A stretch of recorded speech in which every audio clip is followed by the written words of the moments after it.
Welcome to the RevOps Lab, a podcast exploring the art and science of revenue operations. To find more episodes and resources on scaling your revenue engine, visit getweflow.com/RevOps. Welcome to another episode of the RevOps Lab. But before we dive in, are you using Einstein Activity Capture and struggle to report and analyze your activity data? Or are you using Salesforce for Outlook or Gmail and miss activities because logging them is manual and time-consuming? Hundreds of revenue teams face the same challenges and solve them with WeFlow, a Salesforce activity capture solution.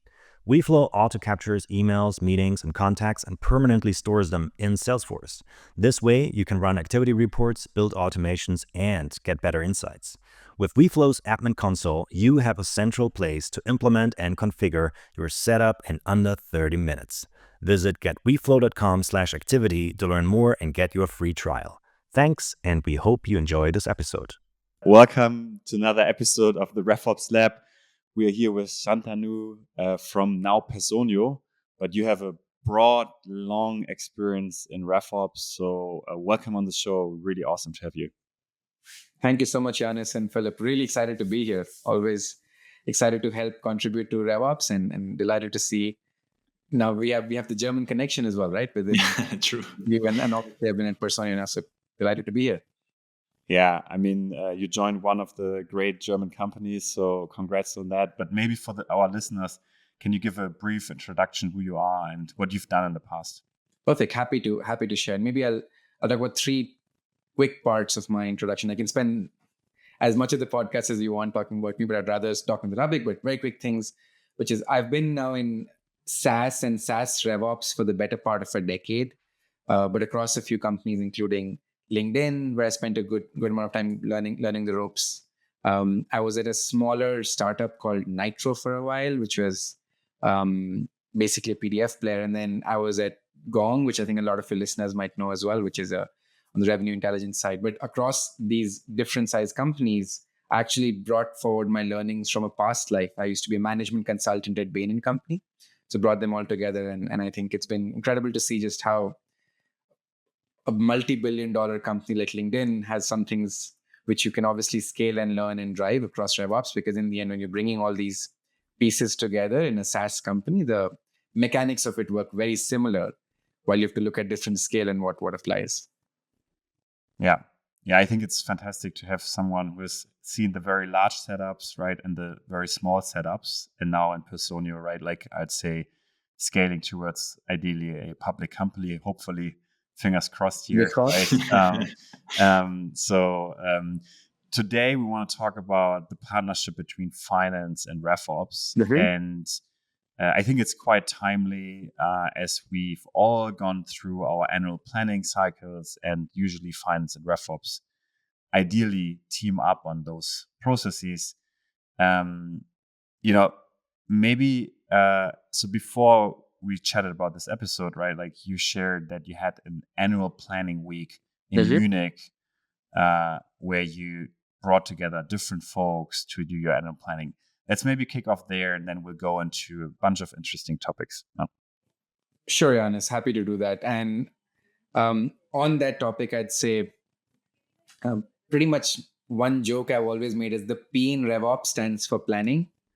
And I think it's crucial if I think about that relationship between finance and RevOps is so important. I think especially in the world where now I would say our typical CROs and CFOs have to work very closely together. I would say in a SaaS company, your RevOps leader and your FP&A leader have to be very closely aligned as well. So what we did essentially, and I think I've suggested this in a few companies before, it's the first time I've seen this really work well, and kudos to the finance team for setting this up, because I've just been here 3 months now. But we actually had a planning week in Munich where all the different stakeholders across the company, and not just from finance and the revenue teams, but also from product, from engineering, from other organizations outside what you might call the standard revenue generating teams, HR, talent acquisition, all the pieces that come together. It was fantastic to have everyone in one room. What we basically did was we came in with the objective of leaving Munich in that week with almost 85 to 90% plan done. And I think by the end of that week, we actually had a 95% plan done purely in terms of the revenue or the ARR number we're targeting and different elements to it. What really helped us get that together was, while there's so many different stakeholders, we all had to speak a common language. So we did some homework together. We also built something which I'm calling the driver tree, which is literally try and break down everything on that revenue number to its first principles. Because a challenge which most in entities, from my experience, which often happens is you could be talking about, hey, we're talking about X% growth, Y million euros of ARR. That's a very, very high level conversation. How do you break that down and start? So that's what we've been doing. And it was very helpful to really come in, have one aligned view, and walk out from there with clarity and alignment there as well. Yeah. So you call it a driver tree. I think it's like a KPI tree. Different people call it different things, right? Let's focus in on that more, right? I think this is a fantastic concept. And I have one view on this, and then, let's dive into it. I think many of you have read the revenue architecture book, right, from Jaco. And I think there's this one graphic which I absolutely love, where you have the different layers of the metrics. And so basically, which all are based on the customer journey, actually, right? And then it levels up to performance metrics, to financial metrics, to SaaS metrics, right? And I think this is a concept which I think is so crucial, especially in SaaS. Can you explain a bit more, like the different layers and, what is driving what? Yeah. Super. And by the way, I'm a big fan of the entire work there in revenue architecture, winning by design, and everything that they've done there, because you're right. It has to all start with the customer journey or the customer lifecycle. And one definition I always use for RevOps for your listeners is, I think RevOps are basically optimizing the customer lifecycle and the talent lifecycle at the same time. So I think this is one great way of bringing those pieces together. So the way we split the driver tree, or the KPI tree, as you're calling it, was almost go back to the different layers, right? Start with, if at a very high level, you're talking about, and by the way, I'm talking about purely a SaaS setup, so a few adjustments for non-SaaS, but the overall principle applies. Let's say you have at the left of the tree, if you go from left to right, you're looking at X ARR or revenue with a growth number. You then start very quickly splitting into what percentage of that is coming from new business and what's coming from existing business, right? That's the first, again, depending on the size you're at. You mentioned the different size of companies. If you're an early stage company, your new business part is probably the most highest contributor. Depending on how big you are, there's probably even keel. And then once you get to the really large companies, it's your existing business really driving more of that. So almost like when you split that there, you then start going back into the principles of what is that new business made of? What is the existing business made of? So new business, again, from a SaaS perspective, the simplest definition is pipeline times win rate times average deal size. So you then start looking at that. How does the pipeline come? Pipeline comes from both maybe different sources depending on the company. You could have outbound sources, inbound sources. Outbound, let's say you might have an SDR or BDR team which is actually reaching out. You probably have an AE source approach where you have your sellers actually going in and actually creating pipe for themselves. And then on top of that, depending on the company and region which you might be using channel partnerships or a different partnership model as well to create. And when I say different, it could be tech partnerships. So that itself can be I'm sure, a different topic you've had in one of your podcasts as well. So that's the outbound pipe. You then continue in that same journey. What does that outbound pipe, when I said SDR pipeline or BDR pipeline, that's based on leads per FTE times the number of FTEs, which again then has ramping attrition. So if you see that entire flow, you're going down all the way down to the bottom number. And similarly, you can start breaking inbound. You can start breaking all of these different elements within that. And the part which has been very helpful is as you go back across that tree, and similarly on existing, you start splitting churn and expansion. You start thinking of churn as actual cancellations versus downgrade in spend. You start breaking expansion in different sources or different movements you might have contributing to that.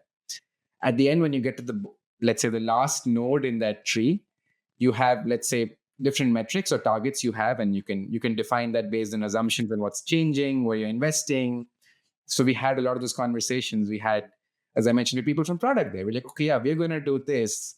So at the last node, we expect to see X, Y, Z difference. I mentioned people from HR. When I said SDR outbound, we're saying, oh, we used to have X attrition. This is the time to fill. This is the actual ramp. How do we accelerate that number? And then you create almost like a owner or an accountable person at the end saying, this is your metric. This is what we'll measure you on. And then you spend time saying, what are you comfortable with? So then people came back with, yeah, you said X%. Can you go Y instead? This is why we would need, or this is the investment we're making. So that entire flow, we literally spend the whole week going through each of those nodes in the tree and going at it by region, by segment, by leader across the organization. And that's how we're now pretty much thinking about using our next year to drive with those targets we've defined. In fact, it's almost a month since we left Munich. We're now actually working with the data teams at our end. We're trying to literally build the Tableau dashboard or reporting view to start looking at that, so you can then start holding people accountable. And just curious, so that's of course like a lot of work, a lot of details. So what kind of like time frame do you use to look at that? Do you look at the entire year? Do you actually break it down by different quarters to factor in seasonality effects? And is this then something, sorry, those are actually 3 questions now. And is this something where you're actually saying, okay, hey, team HR, team product, etc., you need to come to this week in Munich, just to use this as an example, with all the data prepared. And then during that week, you basically spend that purely on alignment, but not on trying to get the data anymore? Good, very good question. So I think that if I break those 3 things, so number one, just on, and maybe the sequence is when we came into Munich, we all had, let's say, an annual number in our head, right? So we're all looking at what's the number we're heading towards. So we start with the annual, and we'd ask people to do their homework, but we literally use the tree to guide the conversations there. I'll give you an example. Let's say I mentioned the inbound pipeline, right? So we had the marketing team, the CMO, the marketing leaders on demand gen and so on in there. We spent our time together on trying to figure out what is the number of, if you use MQLs or marketing qualified leads in a certain region segment cut, that is going to help and guide towards this pipeline number.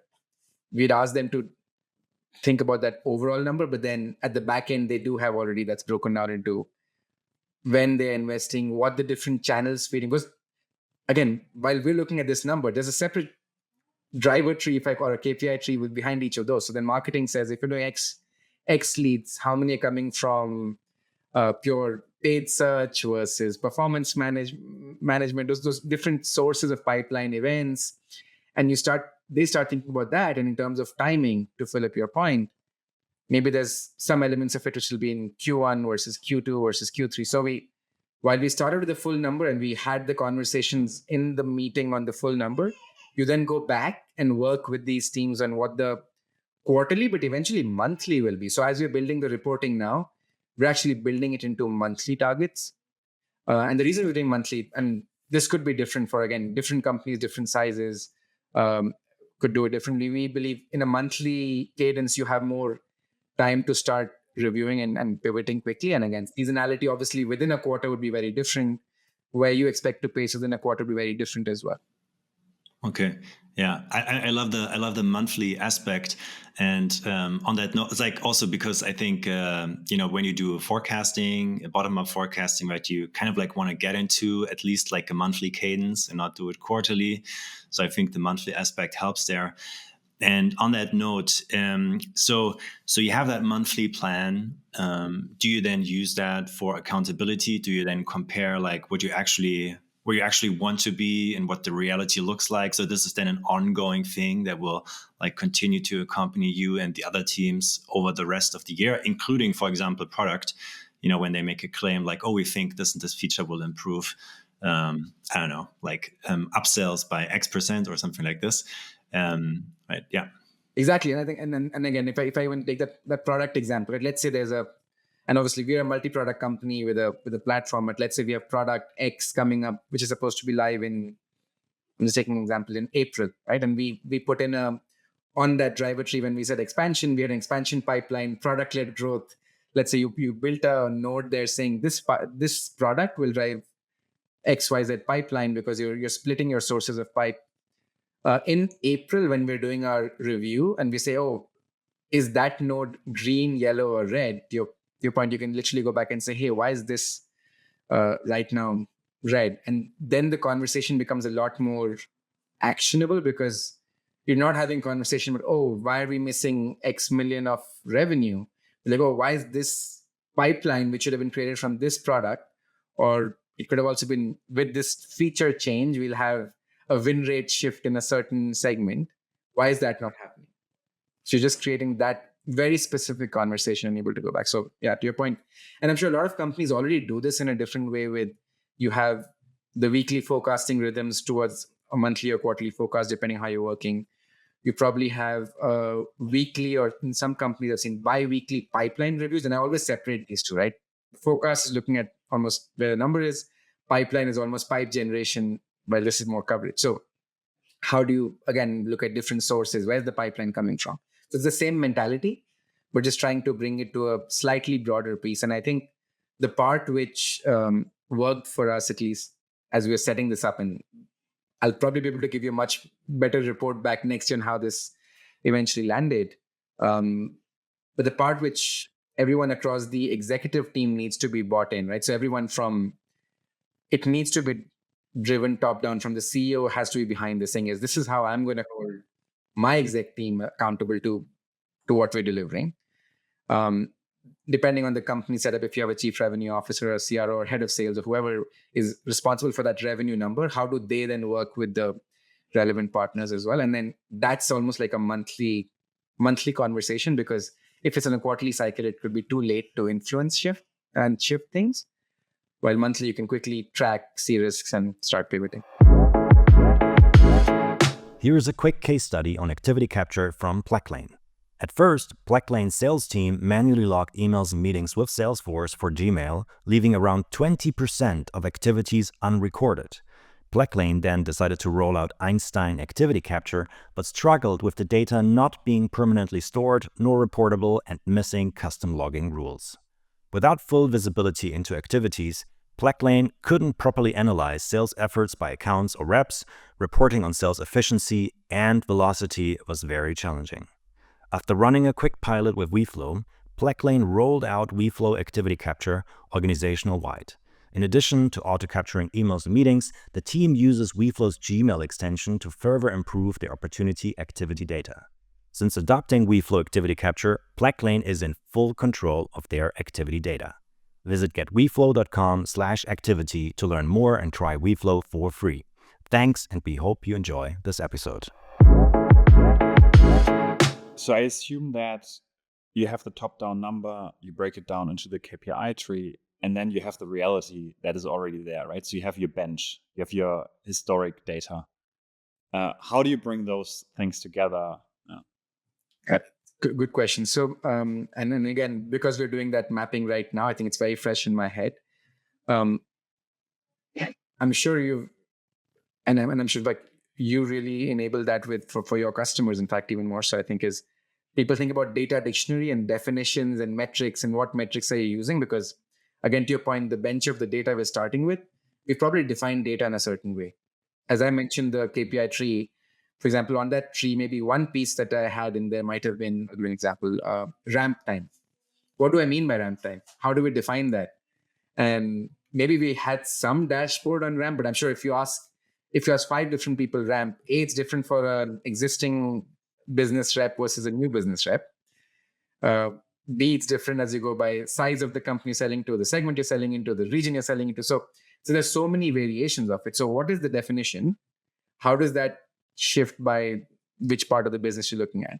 And then you go back and, to your point, start looking at historicals, because while we've planned in a certain way, and I think we were able to really break that down and have those conversations to, let's say, X is the ramp time in existing for a certain product, let's say product 3 or 4 that we're selling.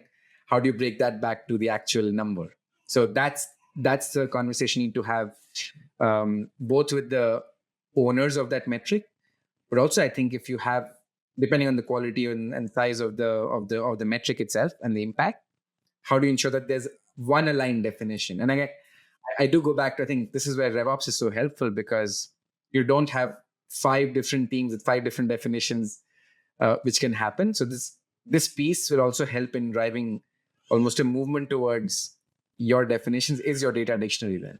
Mm-hmm. Mm-hmm. Yeah. And then you basically take the existing data, right? Let's assume we have the right definitions, we are all aligned, and the different stakeholders in the room actually know the definitions and know the drivers, right? Which I think is actually a lot of work, and I would say absolutely wouldn't take it for granted, because the reality often is, right, finance sits in their room, maybe revenue sits in their room, and then they come together, but there's no alignment, no accountability, and also knowledge, I think, from either side in many setups, which is not great. But let's assume that is all there, right? And you see, well, the reality right now looks like this, and this is what we need to get to, and it's just not realistic. How do you then resolve that conflict? Very good question. I think, and in fact, I would even underline what you said there, Yanis, which is it's definitely you can't take for granted even within each of those teams, there's probably so many definitions and ways of looking at it. I'm sure you experienced this as many times or more as I have, which is a simple word can have 50 different meanings. So it is so crucial to get that together. And I think the part which will help, at least that we're trying to do, is starting with what's almost that source of truth for the metric. So we're defining all of that together. But second, I always think about we need all these forums of intersection to bring this together. What I mean by that is how connected and closely looped in are the finance team or the revenue teams, especially in this example. So like I have it open on the screen right now, funnily enough, which is I have a weekly check-in with the VP of FP&A at Personio, for instance. So we'd spend a lot of time. I think we spent sometime on Friday, we have a next one on Tuesday, but literally aligning on what are some of the definitions, what are some of the questions, even things like what gets committed as ARR, what does not, what is just very clean, clear-cut conversation. If you have those, if you have those forums of intersection, you can be just on the same page ideally. But then second, I'm a big fan of documentation. I do think it's also with AI, we now have a lot more, I would say, speed to be able to do that as well, because you can start putting your thoughts down, get AI to help you in it. But literally being able to streamline and have a document on, even if it's a 2-page memo, these are the different things that we have as definitions. This is what the tree stands for. This is what we're going to use. This is how we'll measure it. These are the owners. And then using the weekly, the monthly, those intersections to really go back and review. So I think documentation and frequent communication is the key. Yeah, just one addition here. I think intranets, they're often like laughed at, or it's like an old thing. Big companies need to have it, but nobody really updates it and so on. But intranet can be so powerful and useful if it's properly set up, particularly if you talk about like KPI definitions. Because once you set them up, you probably don't want to change them anymore. So I think this is just a good place to keep these kinds of things. And also have it part of the onboarding, particularly for managers and senior management, right? They need to be aware of what those KPIs are. Obviously, everyone should be, ideally, right? But they are the ones who are most critical around it. And one thing where I think also where these clear definitions help, if they are like defined right from day one when somebody starts, is also to avoid company politics. Like if you have clear definitions for KPIs, and I think Personio is now at the size of a business where you just naturally have these company politics. When you talked about ramp time, for example, I was thinking about like how different managers try to, it's like a public chart or a sheet. They put in their ramp time, and then somebody sees like, oh, they have like a shorter ramp time than I do. Maybe I should reduce my ramp time. But then it's actually not true, right? So they just go lower. Just to be more competitive, but actually it's higher, or stuff like this, right? It's stuff just happens, and I think it bubbles up, particularly during these planning processes that companies Absolutely, Philip. And then again, to your point, and then good example there, I think, because it's not only for, obviously we are now in that, let's say, more of a scale up size, but even in a startup, because if it's not put down on paper, it's in somebody's head. If it's not put down on paper, it's very easy to have ambiguity on what's real and what's not. But having that one source of truth, once something is on paper, it's very difficult to question something written in black ink, right? So that's something I totally hear you, and I think it's very important to almost take the time. And sometimes, especially in but I've been guilty of it as the next person. It's very easy for us to think, especially in RevOps, oh wait, I don't have the time to sit down and document this or put it down. But it just saves you so much time in future weeks, years, months, whatever you want to call it. I would strongly recommend taking the time, even in a 10-person startup, to actually document your rules of engagement, your data dictionary definitions, all that's so crucial. 100%. Yeah. And so the intranet or is huge. Yeah, I have a few thoughts here. So one, obviously, these metrics are not just metrics, but actually goals for teams, and comp depends on it, right? So obviously, if you think about that, it has a huge ripple effect, right? And that's often where the politics are driven. And I think in RevOps, we all know this, conversation between marketing and sales and CS, right? And the common claims of, hey, the leads are not quality leads and they're not well defined, well qualified, and so on, right?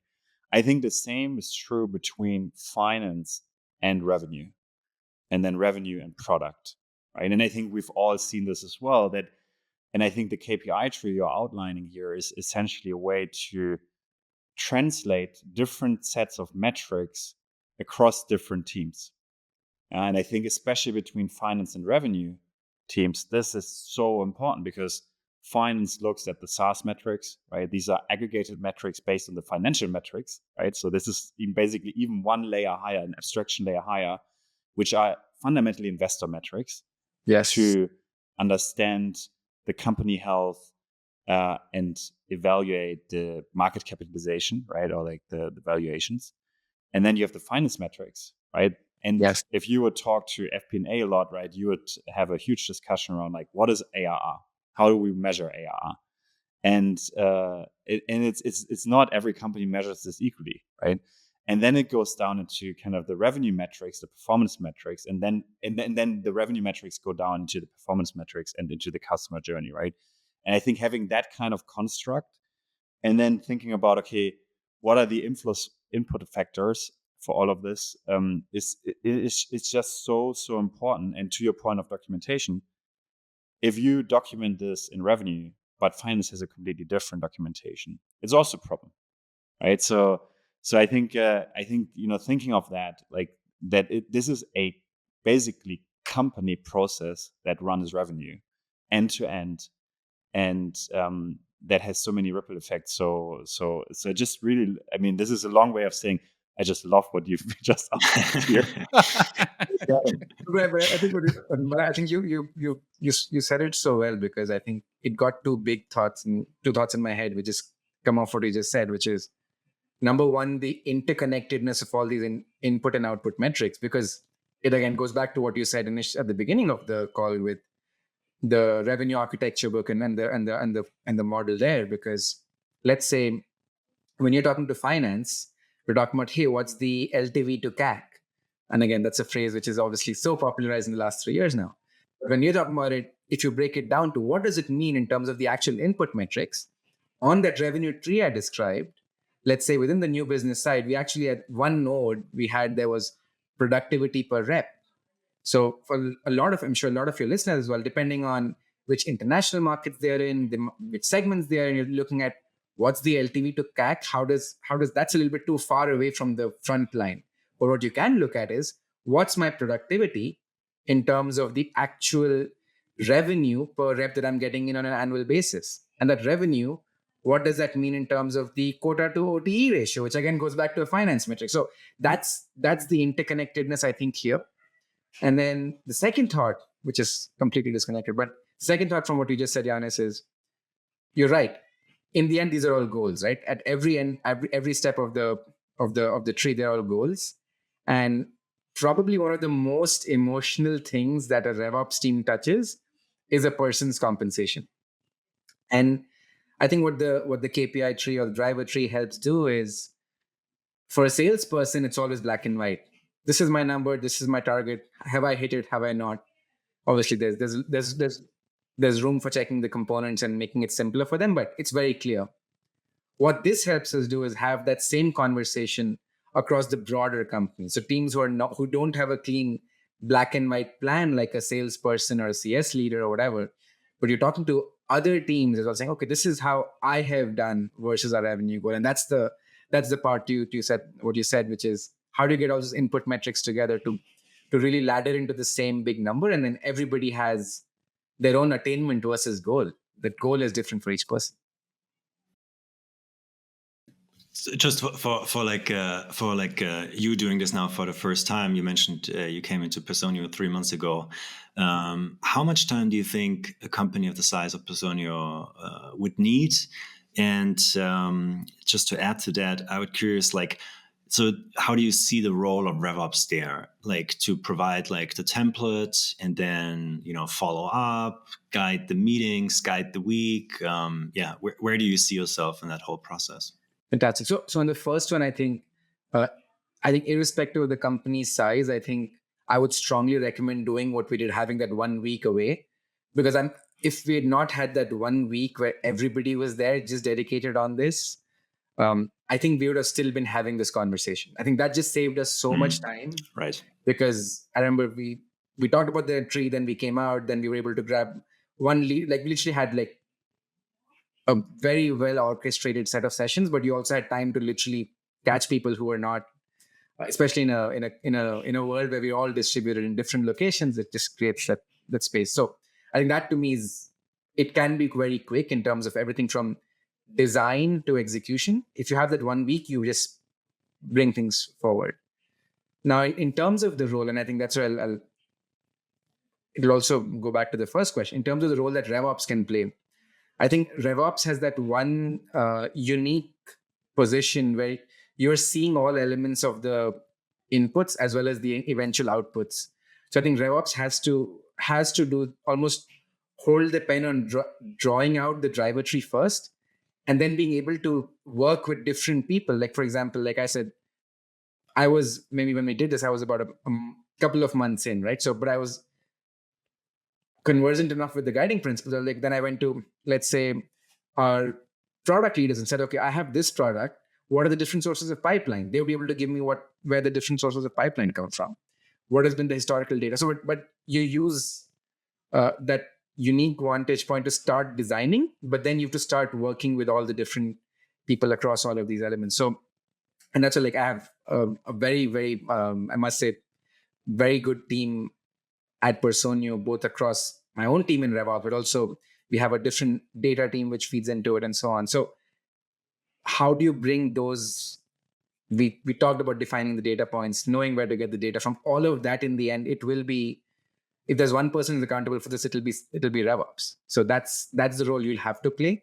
And then making sure at the same time you're keeping finance, the leaders, everyone aware of what's happening and making sure you're getting inputs from there. I think is key. Yeah, and I think I just want to add one thought here. So on the finance side, right, like the SaaS finance metrics and investor metrics, they're pretty clear. And they're also quite well defined. Yes, you have maybe a bit of wiggle effect here and there, but I think the challenge really comes underneath, right? The revenue metrics, right? That's where you have a lot less definition that are alike across different industries and a lot more complexity, right? So basically what you're saying is like, that is something that's often hard for FP&A to do. And so you need to team, because the annual plan is usually owned by finance, right? The CFO owns the annual plan. That will also not change. But what you will suddenly see is if you're basically building this KPI tree, right? You're suddenly sitting with FP&A and the CFO and the CRO and your CMO if you have one, or VP marketing, NCS and the product leaders in one room, talking about some of the most important things in the company, right? And really steering where to put dollars, where to put investments. That is what I think I would call is like strategic discussions, right? So it's like it's this one process that and then I really just love this week, because I think one thing is to sit somewhere and do this, but it is so important to have understanding from the leaders from the different areas, and then to actually have accountability against it, right? It's very different if you just put a number in front of somebody and say, well, that's your number. And I remember this dinner with Sam Jacobs, who was here, right, in Berlin, January last year, 25 CROs in a room. And they were all so pissed at the annual planning process, because what basically happened was, the CFO came up, basically the investors sat on the board, said, okay, this is what we need to hit to get to our next stage, right? Whether that's a funding or, public. And then they basically derived the kind of finance metrics and the SaaS metrics. And then they put it in front of the CROs and basically said, this is what you need to achieve. And this is how it often looks like. And obviously, they look at it and they say, okay, look, this is what the reality metrics look like, right? The performance metrics, the reality in the field day to day looks like. And there's just a huge gap. And I don't know how to close that gap. And I think that's just the worst way of doing it. So the way you did it is just so awesome. Yeah. Thanks, Anis. Really appreciate it. And I think it's always a risk, because if there are, I think I don't know who came up with that. If all we have are opinions, let's go with mine. Otherwise let's go with data. I think this is a good example of let's get data to the conversation, which is how do you get data and the data at the highest level, the CFO and the finance team have the full data. What are the inputs, to your point, that FP&A does not have visibility into? And that's the part where we can hopefully drive more conversations. And I think this, to be fair, again, like I said, a couple of companies have been including LinkedIn. Quite often we have those assumption-driven conversations on input factor, which is huge. Perfect.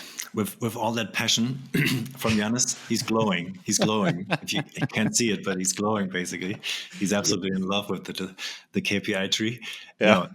Shantanu, thank you so much. We always ask our guests one closing question, and that is, what book would you recommend to our listeners? Super. So I've been reading a lot of books, but the one I would recommend, and you could probably see it on the top there in my background.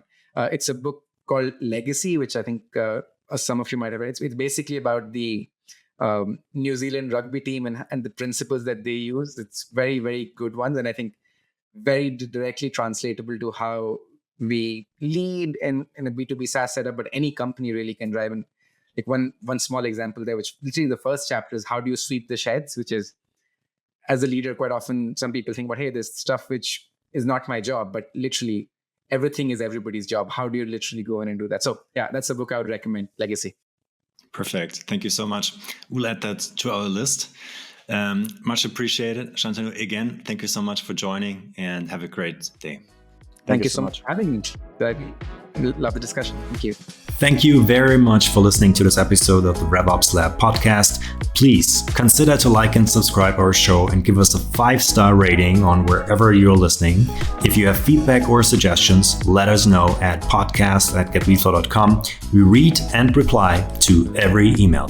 Thank you.